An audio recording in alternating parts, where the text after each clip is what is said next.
kawuono e sigana ka odiochieng' machal gi makawuono e higa mar 1999 doho ne ogolo chik ne kambi mar Kenya Breweries mondo chul jo ohala maromo e pacho ka e kinde no Njenga Karume omenda maromo $241,000 kuom ne ketho kata kuom ketho mar ne ng'ado contract mane gin kod migosi Njenga Karume. Odiochieng' machal gi makawuono e higa mar 1999 doho ne ogolo chik ne kambi mar Kenya Breweries mondo chul ja ohala maromo e pacho ka e kinde no Njenga Karume omenda maromo $241,000 kuom ketho mar ne ng'ado ko contract mane kambi mar Kenya Breweries nen kod migosi mosenindo Njenga Karume. Contract mane omiyo Njenga Karume thuolo mar keyo kata tero amuna mag Taskalaga e kor gwenge duto mapacho kae. Banka Kenya Breweries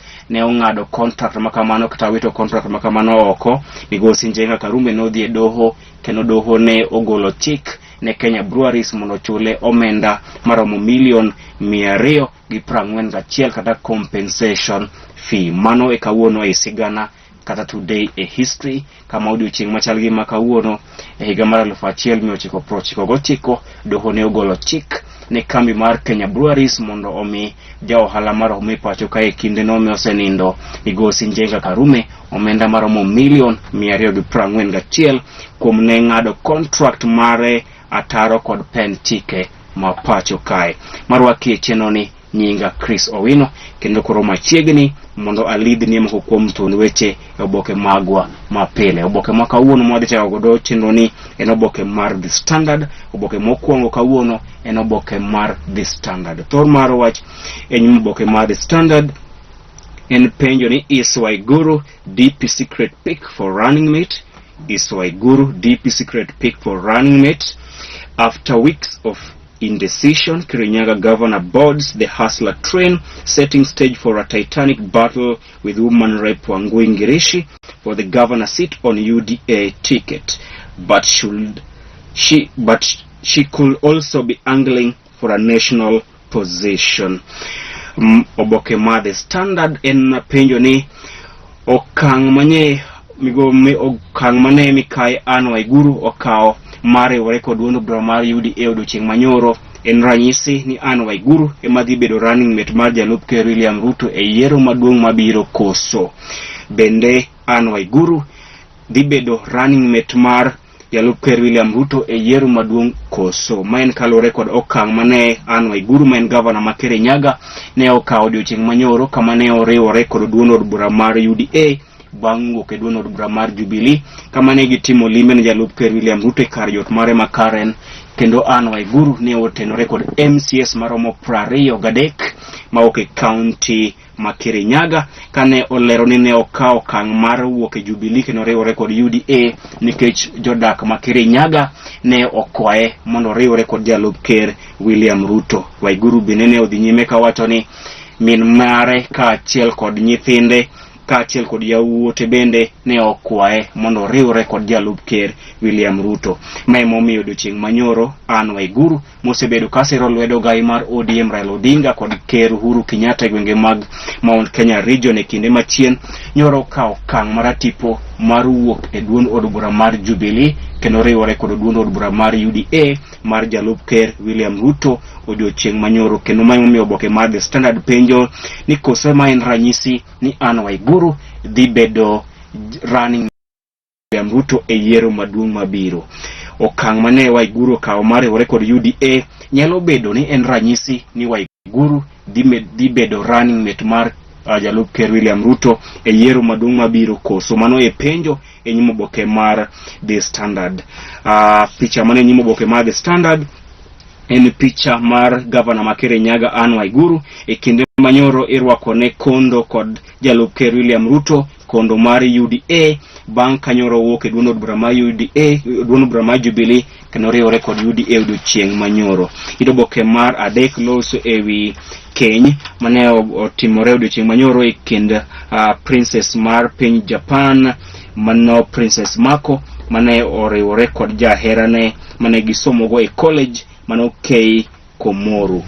Ito oboke mar ang'wen loso wi kwan mapiny mag oganda mosendikore ka jogombulu e pacho kae kama koro itudo kwan mapiny mag oganda mosendikore ka jogombulu pacho kae kaluwore kod mano miwacho ni duol mochung' ne bago yiero e pacho kae IEBC kod piny owacho ne okotimo sensitization, ne okowuok oko mar jiwo jopiny mondo ndikre ka jogombulu, ka IEBC bende chayo piny owacho kuom miyogi omenda matin e tayo chenro makamano.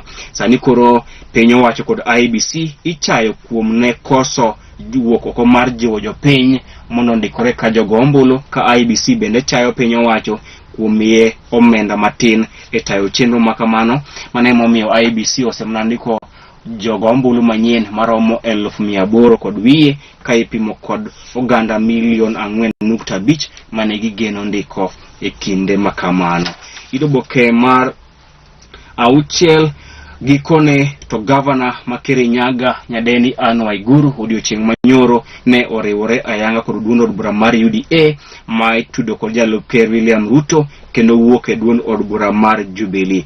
Gikone odiochieng' manyoro gavana ma Kirinyaga Nyadendi Anne Waiguru ne owuok ayanga e duond od bura mar Jubilee kendo riwore kod duond od bura mar UDA mar jalup ker William Ruto, kama ne otene kod MCS maromo 23 mag County Assembly ma Kirinyaga. Mabiro kata doko ni Anne Waiguru osebedo kasiro lwedo gai mar ODM Raila Odinga kod jatend piny owacho migosi Uhuru Kenyatta e kinde mokalo.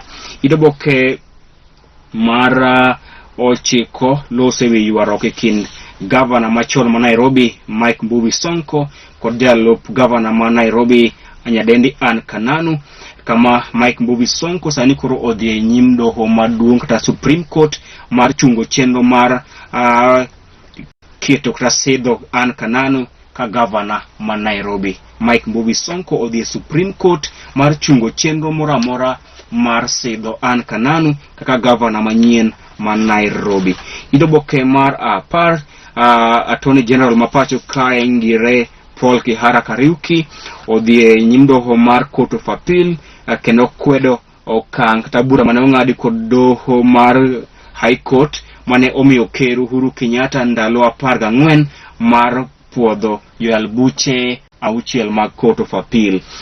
Appeal mare Attorney General Kihara Kariuki ochayo mokalo joyal buche 3 mag High Court mano Justice Dulu, Justice Musyoka kaachiel kod Justice Wakiaga kuom ne temo loko pentike mapacho kae kod yore ma chiko kok puodho kagiwacho ni miyo ker ndalo 14 ma puodho joyal buche 6 mag Court of Appeal en ataro mane owacho kinde mane otero appeal mare mar bura makamano ewi doho mar Court of Appeal. Ito oboke mar 11 lose wi chenro mar gero classes manyien maromo 10,000 e pacho kae. Pajo ndiko kaachiel kod pajo somo benie oboke ni mar The Standard. Oboke mar 2 an kod oboke mar Daily Nation. Thor mar wach nyimo oboke mar Daily Nation en political suicide or clever plan. Political suicide or clever plan. The jury is out and the only August 2022 general election will tell whether the decision by Governor Anne Waiguru to cast her lot with Deputy President William Ruto is the smartest move yet of her short political career, or she will live to rue the day she defected from Jubilee Party. Her move came months after she endorsed Orange Democratic Movement leader Raila Odinga presidential candidacy. Penjo mapod ninyo oboke mar Daily Nation bende en ni okang' mane Anne Waiguru okawo odiochieng' manyoro mar riwore kod jalup ker William Ruto en okang' maber kose en okang' mabiro dhi miye midhiero e weche mage mag siasa.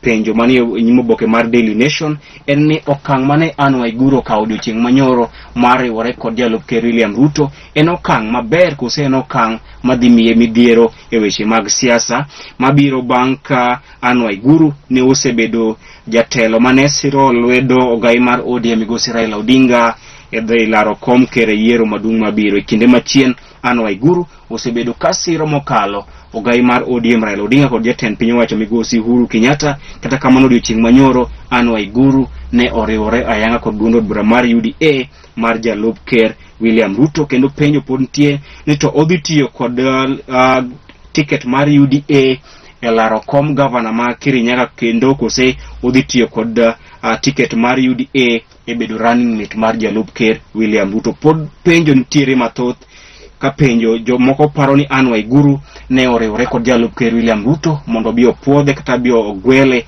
kaka running mate mar Ruto. Jomoko bende wacho ni seche moko ne oriwore kod UDA mondo ochung' laro kome mar gavana e thuolo mar ariyo kod otiko mar UDA. Koro pod onge ng'ama ong'eyo adiera. Ka picha mane nyimo oboke mar Daily Nation bende en picha mar Anne Waiguru kod jalup ker William Ruto e kinde mane oriwore kod UDA odiochieng' manyoro.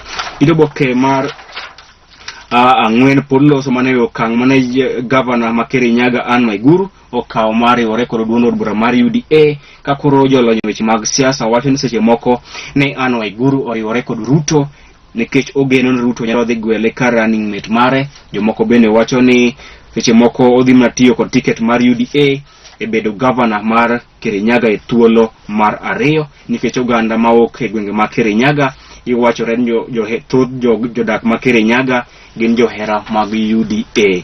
Oboke mar auchiel jatend migawo mar alwora ma pacho kae mano Keriako Tobiko owacho ni jaod bura ma Bahati mano Kimani Ngunjiri en achiel kuom jotelo mane oyako lope mag piny owacho e county ma Kiambu. Jatend migawo mar alwora Keriako Tobiko nyoro yango ni jaod bura ma Bahati Kimani Ngunjiri en achiel kuom jotelo mane oyako lope e county ma Kiambu. Oboke mar abiriyo duol mochung'ne bago penj e pacho kae NEC, duol mochung'ne bago penj e pacho kae NEC owacho ni jaod bura ma Kapsaret Oscar Sudi ne okotimo penj mar klas 12 e higa mar 2006 kaka ne osebedo ka owacho. NEC owacho ni Oscar Sudi ne oriambo e kinde mane owacho ne otimo penj mar KCSE e higa mar 2006. Kanek wacho ni Oscar Sudi ne otiyo kod certificate ma bandia e wuondo duol mochung'ne bago yore pacho kae IBC ne otimo penj mar KCSE e higa mar 2006. Mano e oboke mar abiriyo. Kama koro NEC wacho ni Oscar Sudi ne okotimo penj mar klas 12 e higa mar 2006 kaka ne osebedo ka owacho e pacho kae, kendo manyalo keto Oscar Sudi e kama tek mokalo. Oboke mar 10 e piny owacho ni etwa kod kembe mag Aroro kod Kimwarer mar chulo gi omenda mag oboke mogik.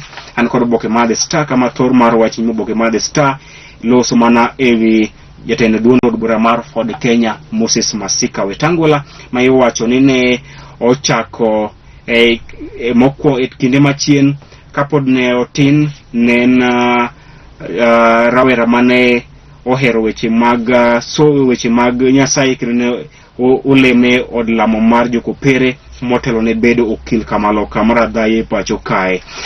Oboke mar adek duol mochung'ne bago penje pacho kae NEC owacho ni Oscar Sudi ne okotimo penj mar klas 12 higa mar 2006 kaka ne osebedo ka owacho, kendo manyiso ni Oscar Sudi ne okotimo penj mar KCSE kata penj mar klas 12.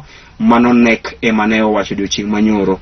Oboke no bende Kimani Ngunjiri owachne ne jogo manoyako lope mag piny owacho e county ma Kiambu.